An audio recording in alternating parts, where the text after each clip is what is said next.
Kali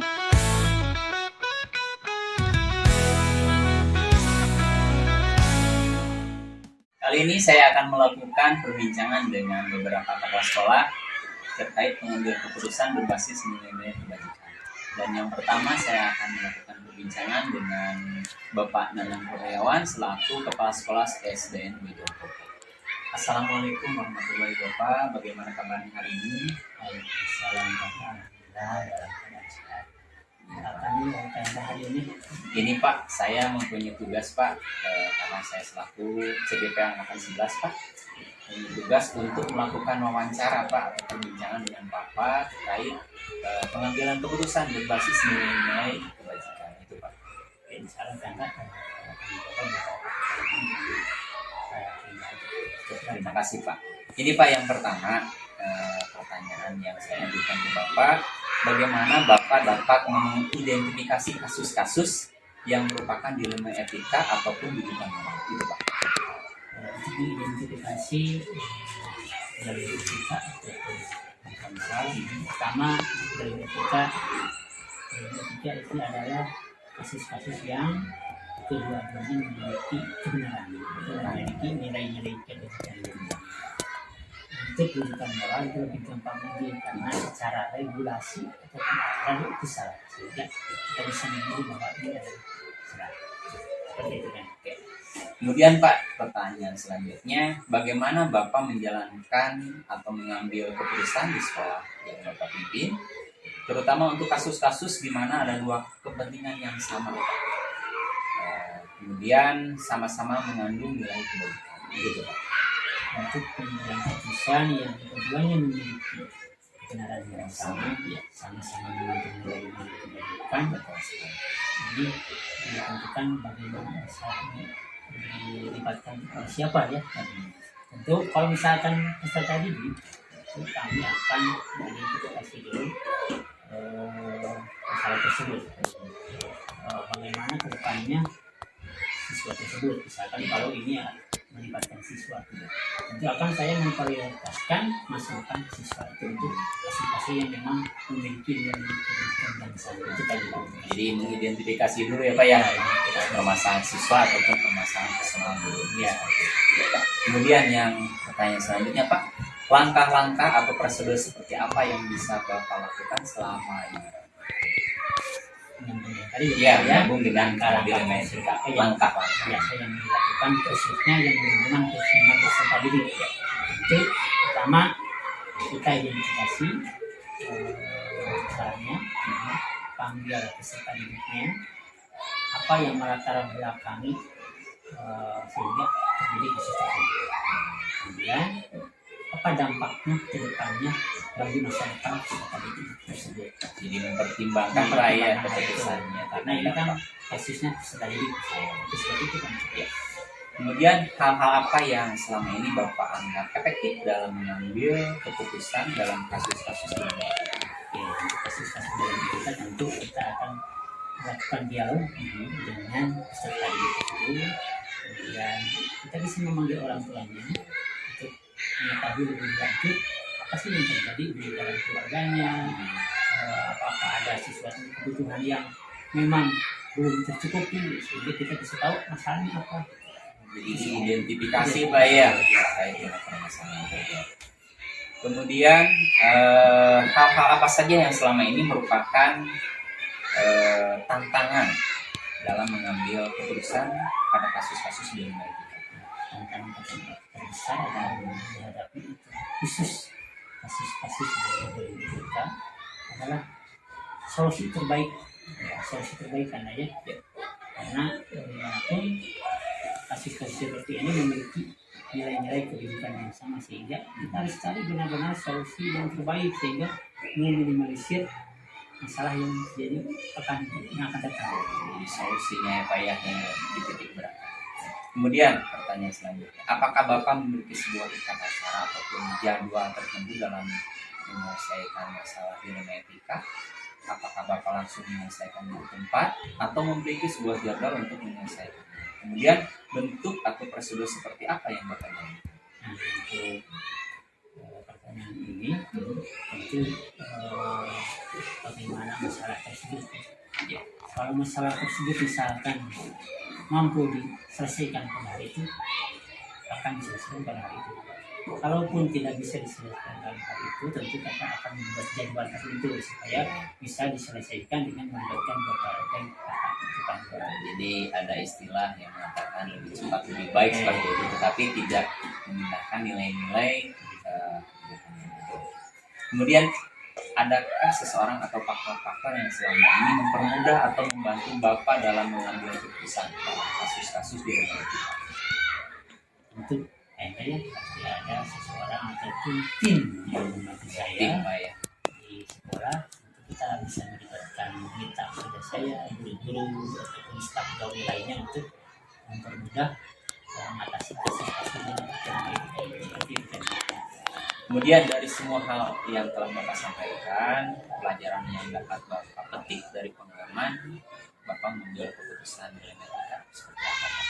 Pemimpin sekolah tentu untuk mengatasi hal-hal yang seperti ini kita harus melibatkan tim ya di sekolah, karena kita sebagai kepala sekolah tidak bisa bekerja sendiri jadi kita harus punya tim yang solid untuk mengatasi kasus-kasus yang sama-sama memiliki kebenaran dan nilai-nilai pendidikan. Jadi tim. Jadi Bapak berkolaborasi dengan tim ya Pak ya. Nilai yang Bapak petik. Baik Bapak, saya kira cukup perbincangan kali ini. Saya ucapkan terima kasih atas jawaban-jawabannya. Mudah-mudahan bermanfaat bagi saya kelak untuk cara mengambil keputusan yang mengandung nilai-nilai dan nilai. Saya ucapkan terima kasih atas waktunya dan juga kesediaan Bapak untuk berbicara dengan saya untuk melakukan tugas. Sekali lagi terima kasih. Ya Pak Firdaus, Assalamualaikum warahmatullahi wabarakatuh. Waalaikumsalam. Sama-sama. Semoga guru penggeraknya sukses. Amin Pak, terima kasih. Assalamualaikum warahmatullahi wabarakatuh. Kali ini saya akan melakukan wawancara dengan Bapak Kepala Sekolah, yaitu Bapak Jet Anirmansa. Beliau selaku Kepala Sekolah dari Kecamatan Cempaka. Assalamualaikum Bapak, bagaimana kabar hari ini? Waalaikumsalam warahmatullahi wabarakatuh. Alhamdulillah kabarnya dalam keadaan sehat. Oke Pak, saya mohon waktunya Pak, izin beberapa menit mungkin ke depan untuk melakukan wawancara Pak terkait kasus-kasus dilema etika. Saya selaku calon guru penggerak angkatan 11 Kabupaten Cianjur yang ditugaskan untuk melakukan wawancara dari berbagai kepala sekolah yang ada di Kecamatan. Baik Bapak, yang pertama yang ingin saya ajukan yaitu selama ini bagaimana Bapak dapat mengidentifikasi Pak kasus-kasus yang merupakan dilema etika ataupun rujukan. Baik, insya Allah saya akan jawab dengan mungkin mengenai pertanyaan yang tadi yang disampaikan oleh Bapak Hendra mengenai permasalahan dilema etika, di mana pada permasalahan ini kami melakukan beberapa identifikasi, di mana dalam identifikasi tersebut kami juga harus bisa melihat bagaimana permasalahan ini bisa berpengaruh di wilayah sekitar, intinya di satuan pendidikan kami. Kemudian pertanyaan selanjutnya Pak, selama ini bagaimana Bapak menjalankan mengambil keputusan di sekolah, itu terutama untuk kasus-kasus di mana ada dua kepentingan Pak yang sama-sama benar atau sama-sama mengandung nilai-nilai kebajikan. Baik, mengenai pertanyaan yang barusan mengenai permasalahan bagaimana menjalankan dalam pengambilan keputusan, kami juga melihat skala prioritas, di mana pada skala prioritas ini kami harus menentukan mana yang lebih dahulu diselesaikan, mana yang bisa diselesaikan di selanjutnya, di mana pada pengambilan skala prioritas ini kami juga harus bersifat objektif, mana yang lebih baik untuk satuan pendidikan kami dan mana yang tidak. Mungkin itu. Jadi skala prioritasnya melihat hal sesuatu yang objektif, ya, harus objektif. Ya. Kemudian Pak, langkah-langkah atau prosedur seperti apa yang biasa Bapak lakukan selama ini? Mengenai langkah-langkah selama saya menjadi kepala sekolah di satuan pendidikan kami, saya biasanya melakukan 3 langkah dalam menyelesaikan permasalahan. Yang pertama, saya melakukan identifikasi terhadap masalah tersebut. Kemudian yang kedua, kami juga melakukan analisis atau mengkaji permasalahan tersebut, bagaimana dampak terhadap satuan pendidikan kami. Kemudian ketika ada dua permasalahan yang dua-duanya penting, kami melakukan skala prioritas, di mana pada skala prioritas tersebut kami juga harus menentukan mana penyelesaian yang lebih dahulu diselesaikan agar dampaknya terhadap satuan pendidikan kami menjadi lebih baik. Oke, jadi Bapak melakukan 3 langkah Ya, Pak ya dalam melakukan 3 langkah. Kemudian Pak, hal-hal apa saja selama ini yang Bapak anggap efektif dalam mengambil keputusan pada kasus-kasus dilema etika? Dalam pengambilan keputusan, kami di satuan pendidikan bersama warga sekolah yang lain, kami melakukan pengkajian, terus menganalisis. Sebelumnya kami juga harus mengidentifikasi dahulu, di mana dalam melakukan identifikasi, pengkajian atau analisis itu kami melibatkan warga sekolah, di mana di satuan pendidikan kami ada yang namanya tim untuk dalam penyelesaian permasalahan, di mana apa yang keputusan yang nantinya diambil bisa dipertanggungjawabkan oleh semua pihak atau bersama-sama. Jadi Bapak melibatkan seluruh warga sekolah Pak ya? Ya, jadi di dalamnya terdapat tim yang sudah kami bentuk. Baik Pak. Kemudian hal apa saja Pak selama ini yang menjadikan tantangan dalam mengambil keputusan pada kasus-kasus dilema etika?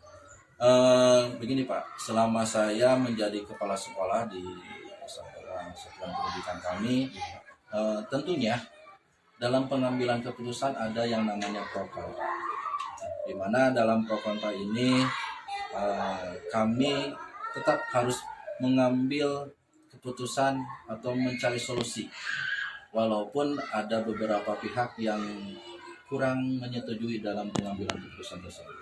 Ya, pasti Pak ada pro dan kontra ya dalam Ya, pasti. Kemudian Pak, apakah Bapak memiliki sebuah tata cara ataupun jadwal tertentu Pak dalam sebuah penyelesaian kasus dilema etika? Apakah Bapak langsung menyelesaikan masalah di tempat atau memiliki sebuah jadwal untuk menyelesaikannya? Kemudian bentuk seperti apa ataupun prosedur apa yang Bapak jalankan? Mengenai prosedur dalam pengambilan keputusan, kebetulan di sekolah kami ketika ada suatu permasalahan kemungkinan harus mengambil keputusan secepat mungkin, kami juga melakukan secara efektif, di mana dalam pengambilan keputusan tersebut diambil tidak sendiri oleh saya sendiri, tapi kami juga melibatkan tim yang sudah kami bentuk di sekolah, di mana tim tersebut melakukan penelitian atau penelusuran terhadap permasalahan guna mengambil keputusan yang tepat. Oke, jadi adakan penelusuran seperti itu Pak ya. Kemudian adakah seseorang atau faktor-faktor yang selama ini mempermudah atau membantu Bapak dalam mengambil keputusan dalam kasus-kasus dilema etika? Sesuai yang sudah saya sampaikan tadi, di mana di satuan pendidikan kami tentunya ada yang namanya tim, di mana tim tersebut membantu saya dalam pengambilan keputusan atau pengambilan kebijakan dalam kepentingan di satuan pendidikan kami, di mana tim tersebut diantaranya terdapat ada dewan guru, kemungkinan kemudian komite sekolah, dan sekiranya memungkinkan kami juga mengambil atau pihak-pihak terkait guna menyelesaikan masalah tersebut, di mana dalam pengambilan keputusan tersebut kami juga melakukan musyawarah, di mana agar menemukan solusi yang terbaik buat masalah tersebut. Selanjutnya Pak, dari semua hal yang telah Bapak sampaikan tadi, pembelajaran apa yang dapat Bapak petik dari pengalaman mengambil keputusan dilema etika tersebut? Pembelajaran, alhamdulillah dari beberapa waktu ke belakang kemungkinan kami juga pasti ada beberapa permasalahan tentunya di sekolah. Mengenai pembelajarannya, kami juga setelah menganalisis kemudian menelusuri seperti halnya yang tadi sudah saya sampaikan, di mana agar keputusan yang diambil adalah keputusan yang terbaik untuk semua pihak itu, Pak. Jadi ada keputusan terbaik di siap, Pak. Oke Bapak, baik, saya kira cukup Pak percakapan kali ini. Saya ucapkan terima kasih Sama-sama, atas waktunya dan juga jawaban-jawabannya. Mudah-mudahan ini akan menjadikan pengalaman berharga bagi saya tentunya. Dan saya juga ucapkan terima kasih. Saya mohon pamit Pak. Siap. Assalamualaikum warahmatullahi wabarakatuh. Waalaikumsalam warahmatullahi wabarakatuh.